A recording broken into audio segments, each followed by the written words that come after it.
Hello and welcome to Comic Boom, the Comics in Education podcast.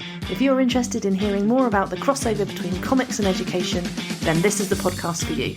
My name is Lucy Starbuck-Bradley, and each week I'll be joined by a fellow educator, an academic, a librarian or a creator of comics to discuss their journey into comics and provide some inspiration to influence your practice, and hopefully as well shine some light on some of the titles that you can bring into your classrooms, to your libraries and also onto your bookshelves at home. This week I'm joined by Ryan Estrada. Ryan is an artist, an author, and his books include Banned Book Club, Occulted, and the Student Ambassador series. We talk a lot about Banned Book Club in today's episode and also touch a little bit on Occulted, his most recent title at the point when I interviewed him. I absolutely loved Banned Book Club, really great read, so recommend that one. As well as that, he's worked on for Star Trek, Popeye, Flash Gordon and Garfield, and he also holds the world record for consecutive comic making after attempting and surpassing the 168-hour comic record, so 1 page per hour for a full week. I had a really interesting chat with Ryan, who's really experienced in running workshops for schools on comics and also as being an English as foreign language teacher himself. Loads of really interesting insights. I think you'll enjoy this one. Here's what Ryan had to say. Hello, Ryan. Welcome to Comic Boom. Hello. Thanks for having me. You are very welcome. To start us off, can you tell me a little bit about your journey as a comics reader, first of all? Do you remember the first comic you ever read? How did it all start for you? Well, I mean, I was reading and making comics, like, before I have memories. Like, my mom says that, like, as soon as I was born, I'm like, it's time to start learning to be a professional cartoonist. And I decided to go pro when I was 6. Like, that's when I started sending out submission packets to newspapers and syndicates. So I think, what I was reading early on was newspaper comics. That's what was, delivered to my house every day. So I was reading a lot of, Garfield and Peanuts and even all the terrible ones. I was reading the Andy Caps, which jokes that I wasn't quite getting, but I was still reading it. And where did you think that confidence came from that you so early on were, brave enough to just send your work off to newspapers? That's not something that every 6-year-old would do. So where do you think that came from? Yeah, I have no idea where it came from initially because, like I said, I was a baby, so I don't even remember ever having a choice in the matter. It's just what I've always known I was going to do. But I think why it continued is because as a 6-year-old, I went to my family and said, I'm going to become a professional cartoonist. Help me put together a syndicate packet. And at no point did anyone involved say, kid, you're 6. You can't get a job at a syndicate. And so everyone's like, that's great. Let me help you. And the newspaper is very kind. They sent letters back and told me they'd keep my work on file. So I'm like, hey, I'm in, I love it. I'm in the professional realm now. So I just kind of encouragement never led me to believe that it wasn't an option. And so at that early stage, were you doing your illustrations as well as writing? Because you're more known for the writing side now, or were you very much involved in the kind of art side then as well? Oh, yeah. I do both illustration and writing of comics. A lot of the comics that I have in bookstores now I don't illustrate because that with the stories that I'm telling, that my style doesn't really fit. Especially like with Banned Book Club, it was a very Korean story about Korean history, so I thought it was important to have a Korean illustrator. And then also with Occulted, originally I was going to draw Occulted, and then at one point our editor said, hey, you're writing a book about a traumatic experience. Can you make everyone look less like a goofy dork? And I'm like, no, I genuinely cannot. I've tried. That's how I draw. So we got another artist to do that. But yeah, I do illustrate. I just haven't illustrated a lot of the recent books that have come out, but I'm illustrating one right now. Oh, brilliant. Can you tell us a little bit more about that one before I want to loop back to some of your early reading habits, but I'd love to, as we're talking about it, what are you working on now? Right now I'm in the middle of inking a book called No Rules Tonight. This is another book with my wife, Kim Hyun-suk, the co-author of Banned Book Club. And it's more based on her experiences. And like I said, the first book, since it was about Korean history, we wanted a Korean artist to draw it. But this one, since it's a more personal story, she thought it'd be better if I drew it with her in the room and we can kind of collaborate on making it more personal to her experiences. Amazing. I definitely want to talk a lot about Banned Book Club. I love reading it. I thought it was just a really incredible story. So I've just discovered that you're married. That's very exciting to me. Was that something that you decided to write on together after you were already in a relationship, or was this relationship been bloomed from this co-writing? Also, I think that oftentimes people we know have really interesting stories to tell, but doesn't actually always manifest itself into a finished work. So how did that come about? Yeah, well, it's the whole story of Banned Book Club is something I had no idea about until I'd known Hyun-suk for like well over a decade. And we were already married, been married for years. And we were walking up a mountain one day, and she was talking about some friends she had met the week before, and said that something reminded her of when she was hunted down by the KCIA for reading banned books. And I'm like, wait, when you what? And she just... Like, no big deal. I help smuggle books around the country and stuff, whatever. And so, like, that's all I found out at that point. And I tweeted about it. Like, you guys would not believe what I learned about my wife. And we were offered a book deal based on that tweet. And so... Amazing. So I went to her and I'm like, do you think there's enough story there to make a whole book? And she's like, no, not really. We just read books. And then every follow-up question I asked her, I'm like, wait, what? So it just kind of built up from there, and now we got a whole book and working on 2 sequels. So, a lot of people in our lives will have amazing stories, but they don't realize how amazing their stories are because, it's their life. So to them, it's just normal. They don't think that there's anything surprising about it. And that's kind of the same thing happened with Occulted, where my friend Amy Rose told me she grew up in a UFO death cult and used banned books to escape. So in both of these situations, like, apparently every woman in my life just like has a secret story about banned books saving their life. So I'm here to help them make them into comics. Yeah, that's absolutely fascinating. And in terms of the process of writing, especially if you have got, your own visual style and you're confident in communicating in images, when you're writing, are you imagining the visuals as well? To what extent do you lead that as a comics writer? Every time I work with another illustrator, like when I'm writing something for myself to draw, like it's all in my head and I'm writing down what I see, I'm visualizing it on the page. But when I'm working with someone else, we have a conversation at the start of the project. And before I ever write a script or send them a script, I ask them what kind of style they prefer. Like with Go Hyung-ju, who illustrated Banned Book Club, he, English is his second language.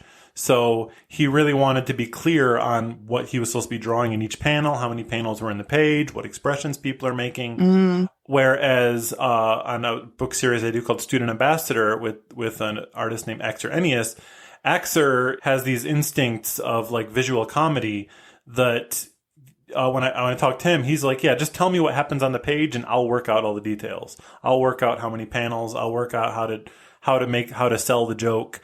And it works really well. So it really depends on who you're working with. If you're illustrating, if you're not illustrating, what that person's preferred style is. And either way works great because I love being able to say this should happen, but also when you work with someone that wants to take the reins and make it something you wouldn't expect, can make it even better. That's really interesting. And so is there, I imagine, a process of to and fro, draft and redraft? And how involved are you in that as well as editors? Is it kind of a combination of all 3 or 4 parties sometimes because you've got co-writers as well? Yeah, well, I mean, usually like with the co-author, like when I'm working with Hyun-suk, we'll do the whole script long before we expect an illustrator to get involved. And then we have a publisher who's giving feedback.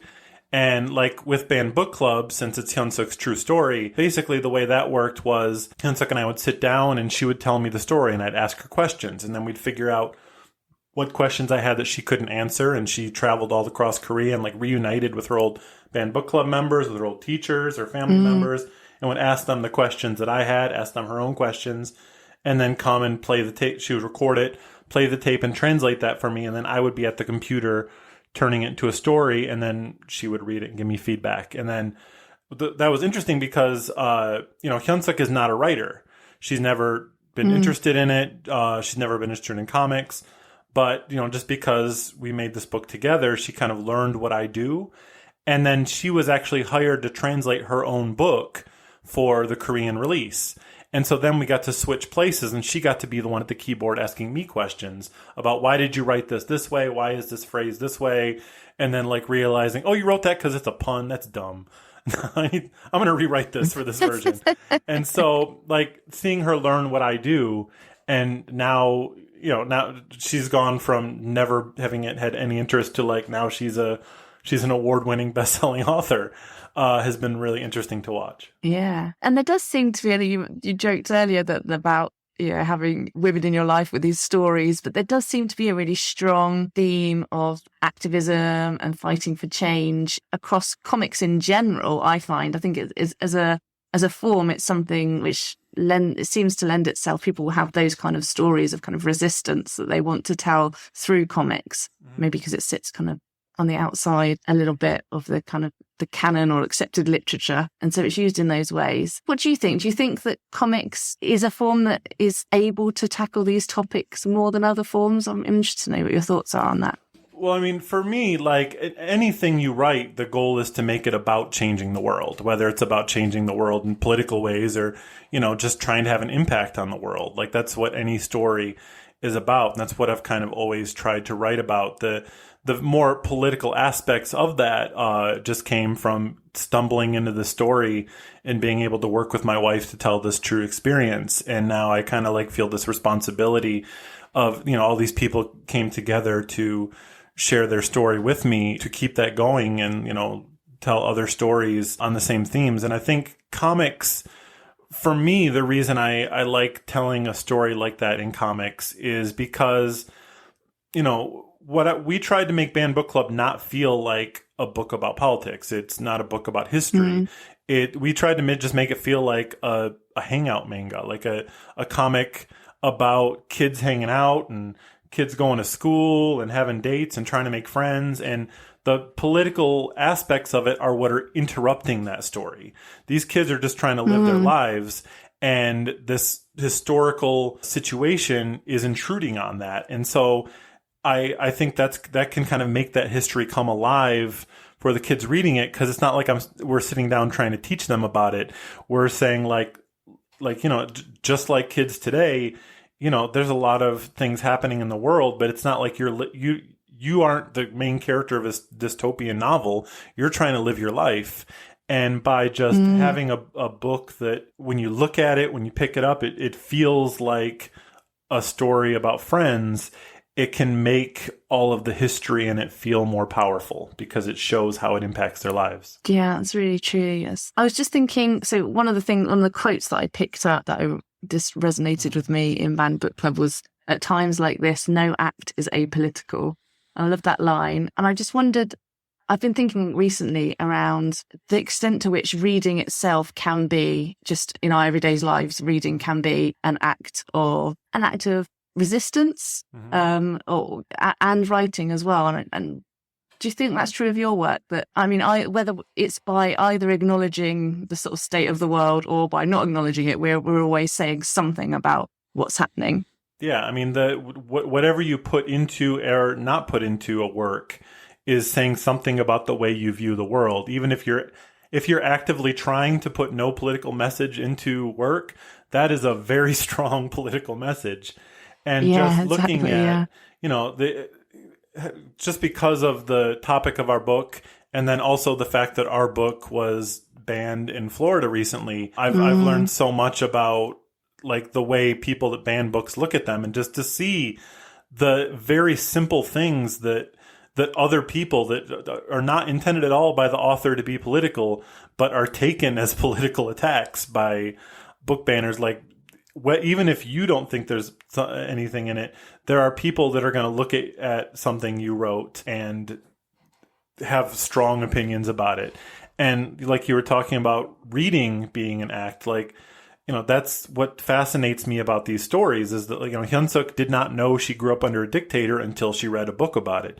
Amy did not know she was growing up in a UFO death cult until she read a book about it. Yeah. And so, like, having researched and talked to the people that lived these stories and realizing how books literally saved their lives, using Occulted as an example, like, Occulted was really not easy for Amy, my friend Amy, who I co-wrote the book with and who it's about.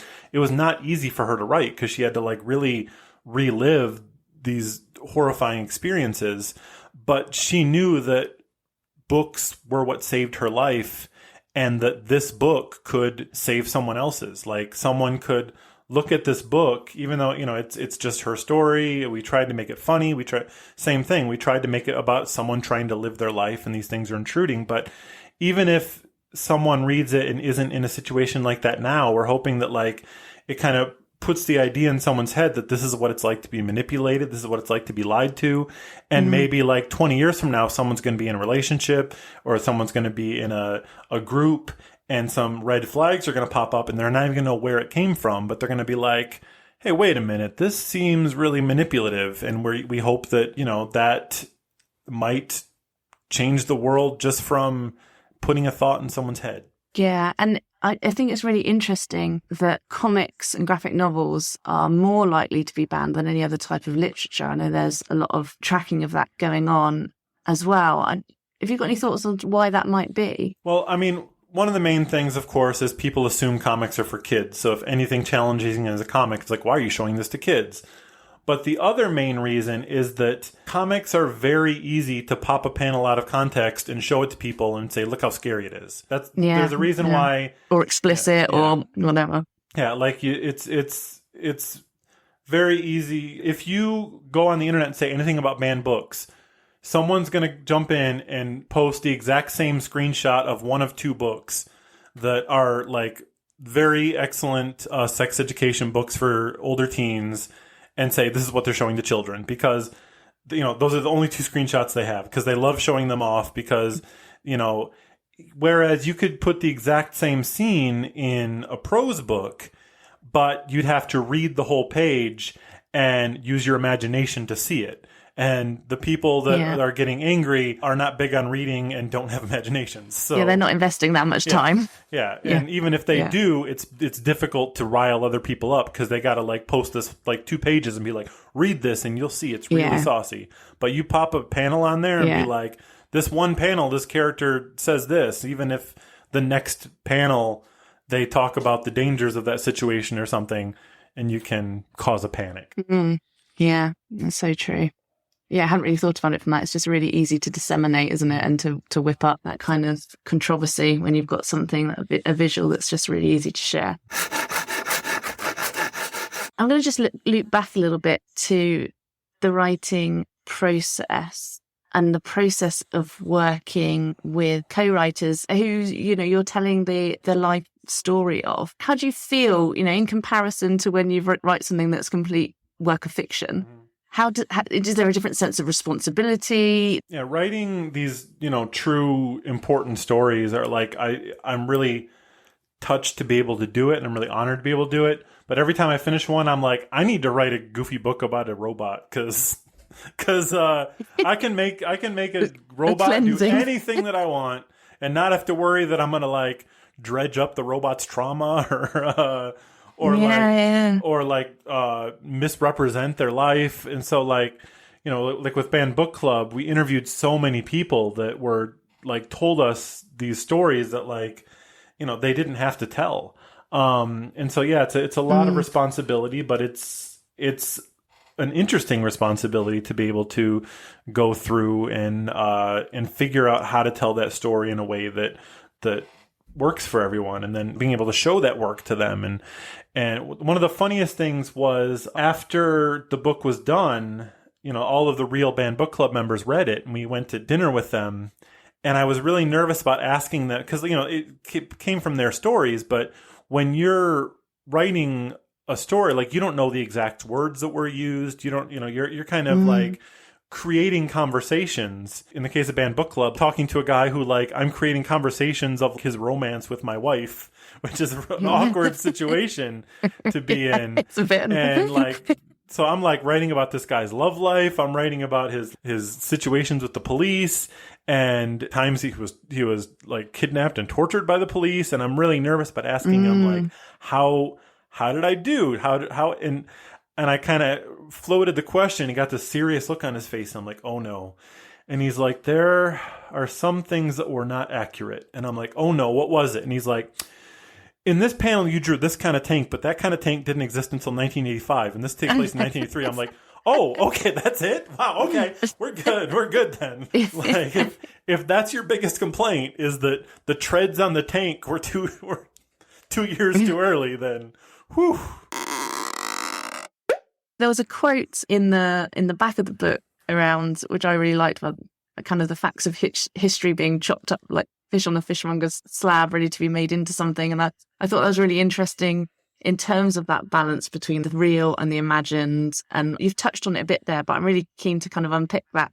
How much were you able to fictionalize? Was it the minor details, or were you able to build in kind of fictional relationships, or was that all very much based on the interviews of people during your research? It was funny the process of it, because like what I realized is, like I said, people can tell you the story a million times, but you don't know the experience of being there. You don't, and even they don't remember the exact wordings of things. So even if you're writing word for word what they said, it's going to become a fictionalization. I kind of realized that like every nonfiction book true. Is at some point fiction, because you're having to create words that someone said, but the goal is to try and make it as real to the heart of the situation as you can, and then show it to the real people and make sure it works. So there was a lot more fictionalization, because I didn't, I'd had all these stories that didn't really fit together, and I had to create this overarching story to make it, work as a story. But then the more I'd finished a draft and there was a lot of stuff that I'd made up, and then someone would tell me another story and I'd be like, oh, wow, okay, I can take out this part that I made up and replace it with this real thing. And eventually it came to the point that pretty much everything in that book is something that happened. It happened over the course of 4 years. Within the book, we condensed it to 1 school year to make it flow better as a story. So it may not have happened in that order. The same characters might not have been in the room, but we were able to make it really feel like that's what happened. The only major changes were that we changed everyone's names, except for Hyunsuk, of course, and we kind of combined the characters so that no one was one-to-one. So, because even though people told us these stories, I'm like, are people going to regret it if a comic book comes out where they're confessing to, even if they aren't crimes now, they're confessing to crimes. And then we also changed the name of the school and the city, because we didn't want to create any drama there. And then after the book came out, every single one of those people did their own press tour to say I'm the real Uni. And then the city and the school invited us out for a day where they basically made it banned book club day, and they brought press from all over the country and had photographers come and get the mayor met us, and the head of the university was there. And I whispered to my wife, I'm like, do they know that the government and the school were not the heroes of the story? And then later the mayor explains I know that the government wasn't the hero of the story, but I used to be in a band book club, and now I'm the mayor, so we won. I love it. That's brilliant. I also really enjoyed the sort of visual style of it. You said earlier that it was drawn in a very Korean style. It's not manga if it's Korean comics. Is it manhwa? What can you tell me? You live in Korea now, so what can you tell me about Korean comics? I don't know anything, and I'd really love to know more. Well, I find it's really funny when people use manhwa as a style, because manhwa just means comics in Korea. So Garfield is manhwa. But there is a lot of influence. Manhwa and manga grew up around the same time, so there are a lot of very similar stylistic elements to it. But there's a lot of Korean manhwa that's completely different. Dooley the dinosaur is one of the most famous. That's a very cartoony, silly thing. But a lot of the Korean comics are more of the digest, very long series of digests. There's here, instead of going to a comic book store, you go to a manhwa cafe, which is you pay a 50 cents per hour, and they have every volume of every comic, and you can just sit there. I can just sit in there and read them. And read them for hours. I want to go. Hours. That sounds like my happy place. Yeah, I really want to go. There's 10 per block here, but I can't read Korean, so I can't read any of them. But yeah, there's a lot like that. And even in some newspapers, some newspapers still have 4-panel comic strips like we have here, but some newspapers, their comic page is just, they print 20 pages or 10 pages of manga style comic book on a page of newsprint. And it's all on one page, and you just read that, and that's your comics for the day. And then the story continues from one newspaper to the next day. Yep. Brilliant. Is there any particular titles that you know have maybe been translated into English that might be a good starting point if people want to explore? One of the most famous cartoonists here that it doesn't draw in the like manga style, there's a guy named Gangpur who is famous for webcomics, and he has more movies based on his work in Korea than I think J.K. Rowling does, because he almost every book he's done has been turned into a movie. So it's interesting to, if you want to see like the adaptation process, it's interesting seeing some of his comics are very, very simple art styles, and then seeing them evolve. That's a nice little series of books to look into. Brilliant. And I'd like to loop back to talking, we kind of jumped in just how the conversation flowed, but I'd love to go back earlier. You said you started reading the newspaper comic strips. Where did you go from there? I know sometimes people on the podcast, they sort of dipped in and out, different times of their life they read more, and then maybe, secondary school they read less or so on.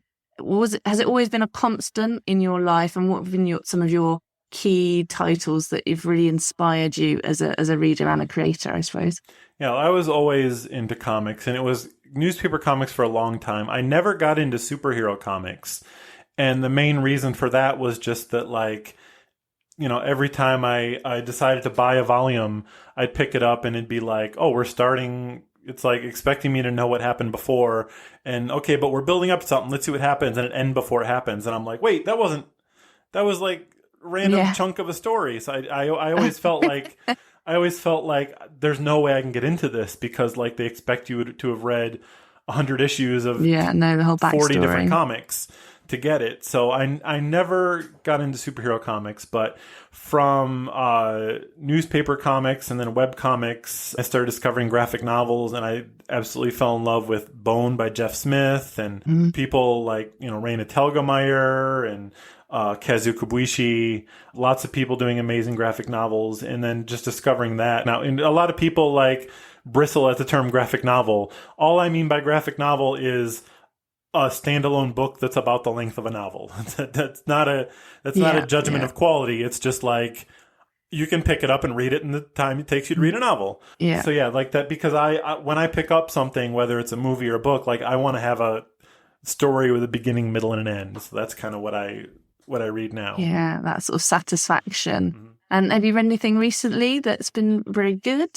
Could be for adults or younger readers, doesn't matter. The last book I read was American Cult, that was put out by Silver Sprocket, and it's an anthology of true stories about cults throughout history. I thought that was fascinating. That sounds really interesting. Actually, it was, and was that as research for or as a result of writing Occulted? Well, I mean, because I had just written Occulted, Occulted was already done.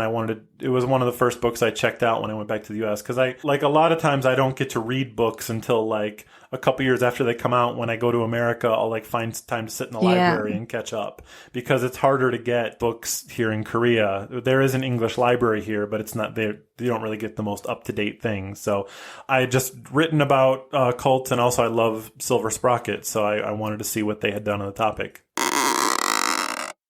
In terms of education, you have been an educator. You do a lot of work with school visits online and things like that, and have worked in education in the past. You've done some English language teaching and things like that. Have you used comics in that kind of context? I'm just really interested.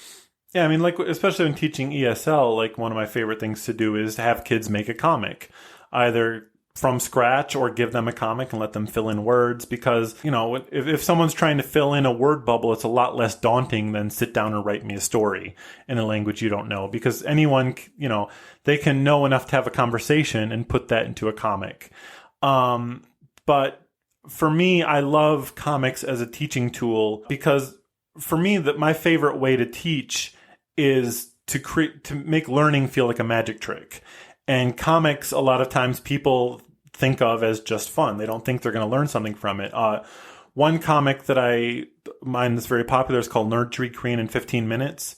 And it's this very simple 8-panel comic that like it gets spread all the time on Reddit and on Twitter and all this stuff. And people see that first panel that says learn to read Korean in 50 minutes. They assume it's going to be a joke. And then 8 panels later, they're like, oh my God, I know how to read Korean now. And so that's kind of what I love about comics, is that you're able to make someone learn something and have it feel like magic.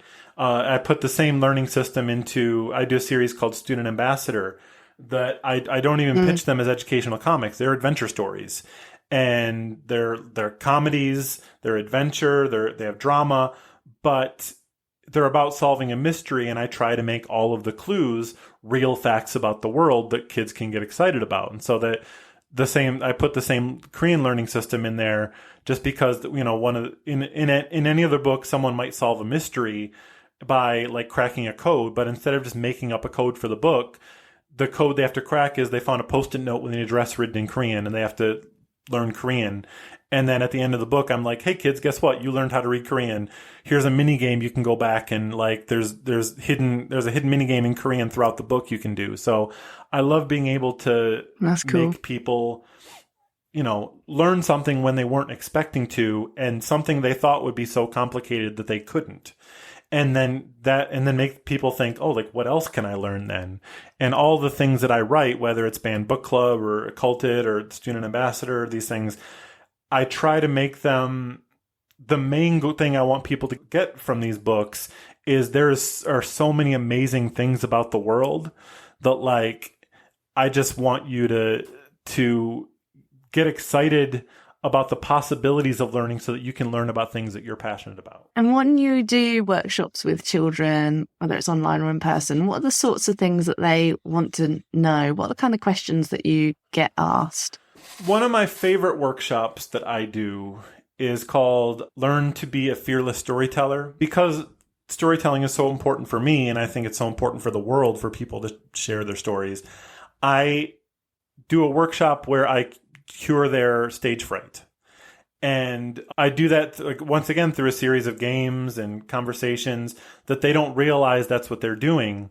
And at the end, it's like a magic trick where I'm like, okay, now you're going to get up on stage and tell a story in front of everyone, and then they're not afraid. So that's kind of one of the things that I love to do. But a lot of the other workshops are like if I'm doing an author visit where it's more about me and my books, group of kids is different. Sometimes there's kids who are interested in making comics. They ask me questions about that. And a lot of times it's kids interested in the history that they learned that they had never heard about before. And so they ask a lot of questions about that. One of my favorite things to do is just show up when, like, book clubs read my books. I'll just sign up as a normal person, just show up. And, you know, I don't do that if it's a kids group, because I don't want the librarian or teacher to be like, why is there a 40-year-old dude showing up to my kids' book club?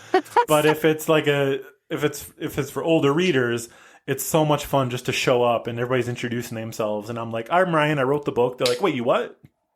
And then being able to answer the questions. And do you sit in on them discussing your books as well? Do you hear their thoughts? Do you find that an interesting experience? Yeah, it's. Or do you think they filter a lot once you're there? Yeah, I mean, I always tell them, like, I'll go away so you can discuss it, or like when I make plans to come in, I'm like, I always offer to, like, okay, you start at 2. Would you like me to come in at 2:30 so you can talk first? But no one ever wants to. They always want me there.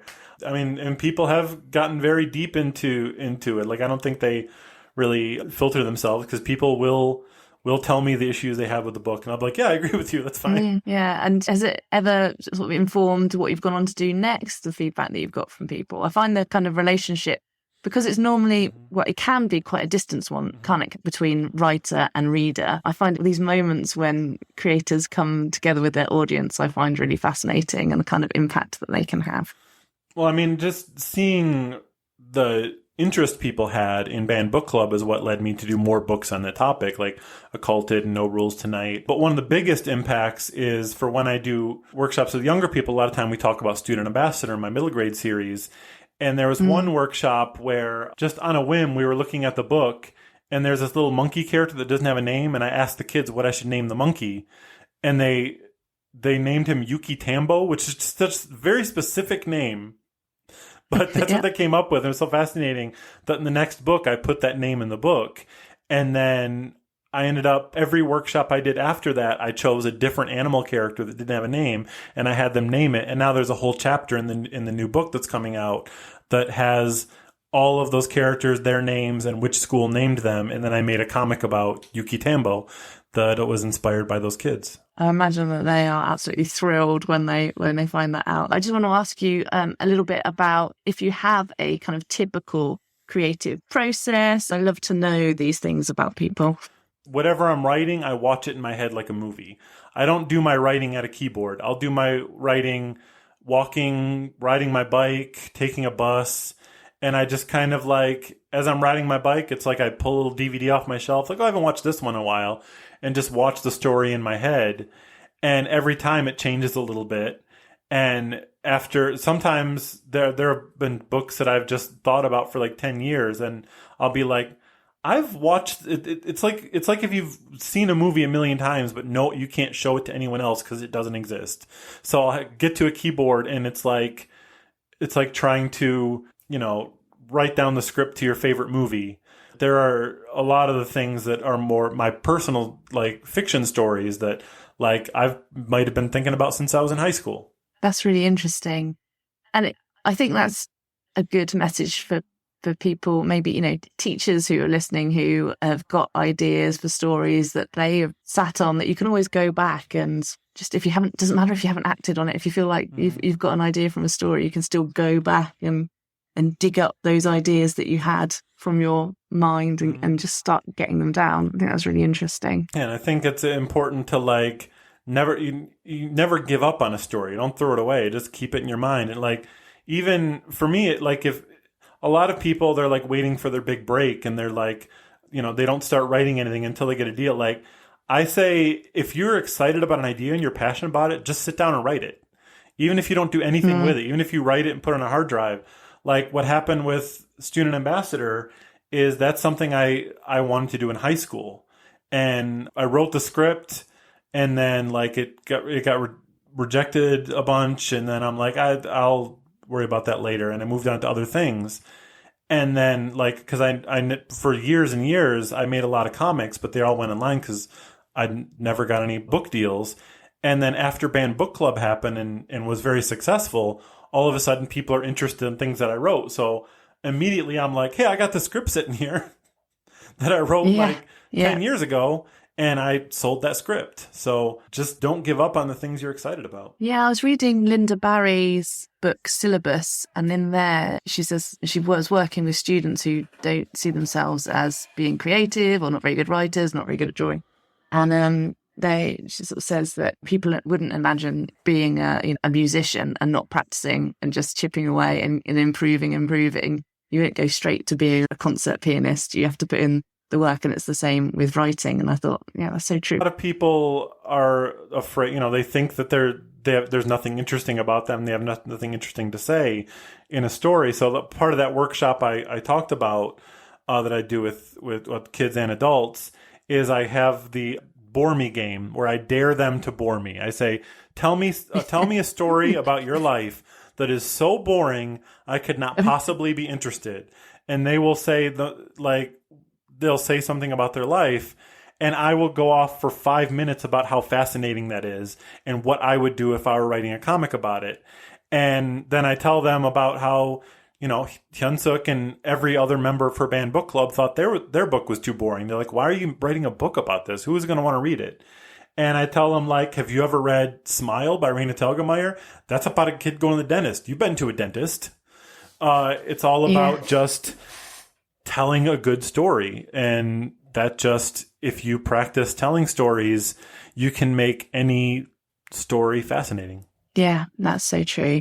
And I really hope that even though time is often, a challenge, especially if you're a teacher, that, as adults, I do think I feel like I'm on a little bit of a mission to encourage more people to write and to draw for pleasure, because I do think it's something that can just so many people have in childhood that they don't take into adulthood. Yeah, I think it's really important to encourage that as much as possible. So if anyone's listening that has been sitting on a story, just start writing it down. At the end of the podcast, we like to have a moment of reflection to pick out any key takeaways or themes. If there's anything that you've got a burning desire to say that you haven't yet, you can say it now, or also just, pick out a few things that you've already said that might be just things for educators who are listening to think about. Yeah, well, like I was saying, like my approach to teaching is I want to teach kids how to learn, and I want to show them how amazing it can be to learn about something you're passionate about, or to learn something you didn't expect you were going to learn from, and then let them to take that into life to learn about what they love. And that's what I try and do in my books and in my workshops, just by surprising them. Number one, surprising them with knowledge, and having I love anytime I can work on that little twist where guess what? You just learned this incredibly complicated thing you never thought you could learn. And then seeing the look in their eyes when they realize what they've accomplished, and being able to take that into life. So I always try and create that magic trick, or just that passion. I want people to be excited about learning, and not just, here's a specific thing I want to teach you. And the other thing is about what I've learned in writing these books is that knowledge can literally save a life. In all of these dangerous situations my co-authors have been in, it's knowledge that saved them. It wasn't a superhero. It was them learning the truth about their situation so that they can do what they need to do to get to safety.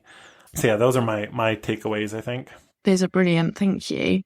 And finally, if we were to add one comic or book to our to be read pile tomorrow, what would you recommend us to go away and read? It's not a comic, but my favorite book of all time is called A Kim Jong-il Production. It is by Paul Fisher, and it is the true story of how one day Kim Jong-il decided that North Korean movies were boring, so he had his favorite director kidnapped, and he had his favorite actress kidnapped, and he forced them to make a Rubber Suit Monster movie for him. And it is a true story that it's not only like an action-packed drama, but it's also will show you so much about how the world works, and how the way politics work is the same way that movies work. And it's just a fascinating story. The synopsis alone has blown my mind. I really want to read that. That sounds brilliant. That sounds really, really interesting. So thank you very much for that recommendation. And thank you for coming onto the podcast. It's been absolutely fascinating. I've learnt loads, and I really, really enjoyed reading both Banned Book Club and Occulted. I thought they were both fantastic, and I look forward to reading more of your work. So thank you very much. Well, I appreciate you having me. And since we mentioned doing workshops, if anyone out there wants a free workshop, I do free workshops for any school, any library, any book club. Just find me at ryanestrada.com and say, hey, you're doing a workshop for me. And I'll say, okay. That's absolutely amazing offer. I'm sure lots of people will absolutely be snapping that up. Yeah, I particularly love the sound of the being fearless storyteller. Yeah, I think everyone could do with a bit of that in their life. So thank you so much, Ryan. It's been absolutely brilliant having you on the podcast. There we have it. I loved talking to Ryan. I think he had so many great insights and interesting point of view. If you'd like to follow Ryan on Twitter or on Instagram, you can find the details of that in the show notes, and also link to Ryan's website where you can take him up on that very generous offer of a free online visit for your class or comics group. Great offer. So definitely snap that one up. And it's there permanently. It's not for a limited time only. And we talked a lot about banned books, and I thought it'd be really interesting to actually hear from an American organisation called the Comic Book Legal Defense Fund. They are a non-profit organisation in America dedicated to protecting the rights of the comics art form. It retailers, creators, publishers, librarians and readers. It provides legal advice and campaigns against banning, and they've got some really interesting information. We were trying to line up them coming and forming a part of this episode, but we couldn't get our timings quite right. So hopefully they'll appear on a future episode of the podcast to talk a little bit about their work. But in the meantime, I thought I'd just spend a moment to highlight some of the things they've got available on their website. So there is a long history within comics of censorship right from the 1950s onwards, which has really impacted the way that comics are sold and the way that they are viewed in society. There's some really interesting historical information around the American context of that on the Comic Book Legal Defense Fund's website, so you can have a little look at the history. There's also some teaching resources, access to information on how to talk about banned books, how to plan events during Banned Book Week, which has happened very recently, or how to challenge censorship that you think might be happening in your school or library.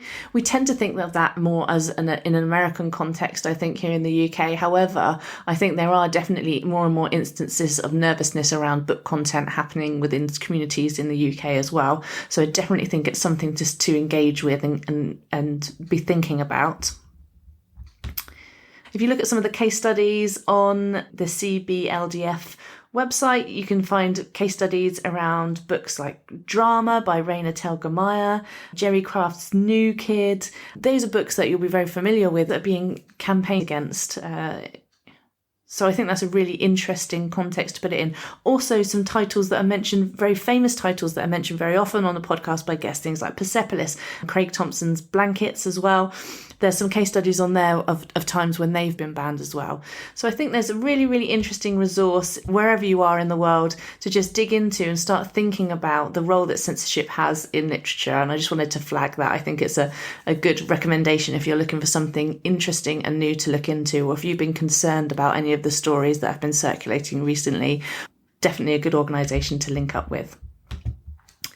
That's it from me today. Thank you so much for listening to this episode. Thank you for Ryan. We did record that a while ago. He has been very patient waiting for his episode to come out, but it was definitely worth it. I really loved this episode. If you would like to find out more about what's coming up on the podcast, we've got a couple of episodes left this season, and then we will be back for a season 4 in the new year. So you can find out and keep up to date with everything that's happening on the podcast on our Instagram page at comic_boom_podcast. You can also follow me on Twitter, or X as it is now known, at Lucy_Braidley. And you can also support the podcast by giving a small donation or by buying a comic of mine. Both of those functions are available on our Ko-fi site, ko-fi.com/LucySB. 5-star reviews are brilliant and really help us to connect with other people who'd be interested in the content. We've definitely grown our audience this season, so that's been great. So thank you for all of your support that I know has gone in the community of Comic Boom to make that happen. So thank you very much. Looking forward to bringing you another great episode next week. Thanks for listening. You've been listening to Comic Boom, which is produced and hosted by me, Lucy Starbuck Braidley. Thanks for listening.